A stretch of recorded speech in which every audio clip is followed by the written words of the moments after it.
Welcome to the Sports Card Hustle.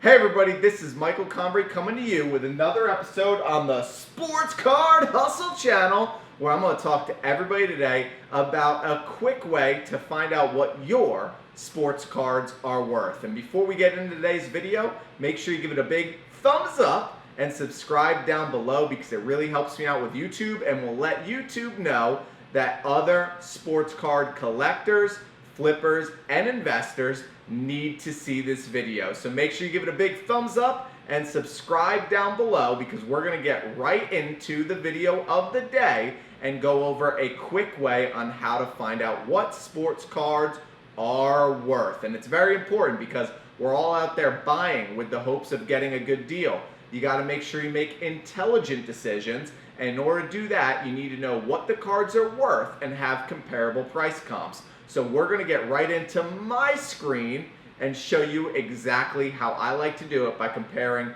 two different cards today and making sure that you get further educated. So let's get right on in to my screen so I could show each and every one of you how I like to compare and contrast prices on sports cards.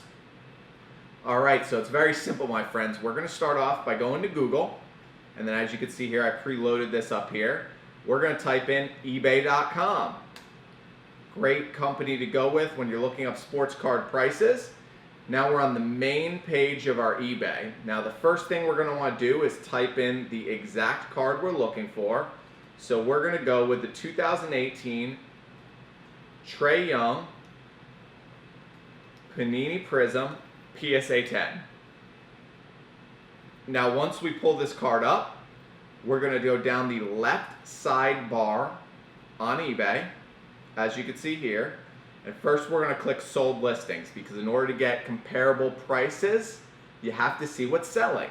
So we're going to click sold listings, and then we're also going to come down here and click auction, because we want to see what the market is for these cards, and we don't want to see buy it now, because buy it now can be something that someone just bought sporadically, and sometimes you don't know what the best offer accepted was. So we want to make sure that we click this little icon right here and go with auction, and then start scanning down and looking for the cards. So you have your date sold right up here, but we're looking for the 18 Panini Prism base rookie card, and as you can see, we have one right here, April the 8th, 2020. $167.50, and then right below it again, $171.50. Right below it again, $170, $170.50, $173. These are all on April the 8th. We have $173.50, $183, and then $180.50. So what I like to do is take the most recent one, starting with $167.50, and then 1, 2, 3, 4, 5, 6, 7, 8, 9, 10.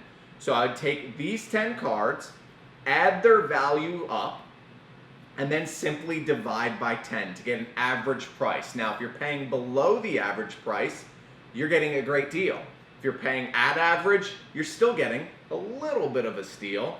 But if you're paying a little above average, you'll know at least that the comparable average price was whatever it might be after you did the math. So again, I would take typically the 10 most recent sales or the 20 most recent sales if there's a lot of volume. So on this Trae Young card specifically, there is a lot of volume for the 2018 Panini Prism in a PSA 10. So I'd probably add up the last 20 sales and then divide by 20. Now that is with cards that have a lot of volume and a lot of sales, but that is a great way to get a comparable price and the average for those specific cards. Now, we're going to go up here and look up another card, because sometimes cards don't sell as frequently, and you still have to get a comparable price for those cards as well. Now, what I would do here, we're going to look up a 2017 Jason Tatum Prism Silver in a PSA 10. Now this card has some recent sales, as recent as April the 9th, but as you can see here, April 2nd, April 1st, March 29th. So being at March 29th is at that's a rookie card. So let's go down again. March 25th, but seeing that March 25th is in the 815 range, which is significantly lower than 866, 900, and 910. In this case, I would go back to April the 1st. It's a little back, but I would probably take 866, 77. So our 866, 77 plus 900 plus 910. So plus 900 plus 910. Equal that out, and we have 2,676.77. Divide by 3, and now 892.25 is the average price over the last 3 sales dating back to the beginning of April. Now, I would probably try to get that card for a little bit over average because, as you can see, this was a significantly lower sale in the beginning of April.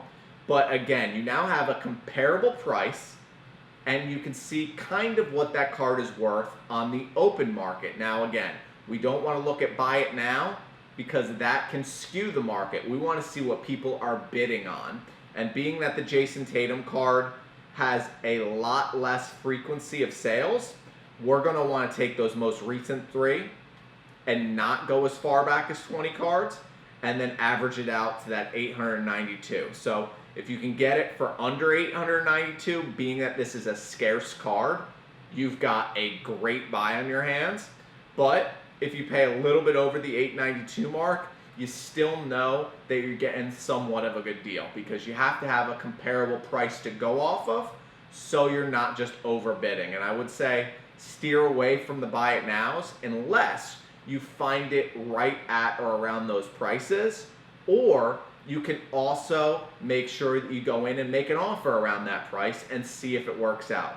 But now you at least have a price in mind when you're buying cards to compare and contrast the card sales on the open market.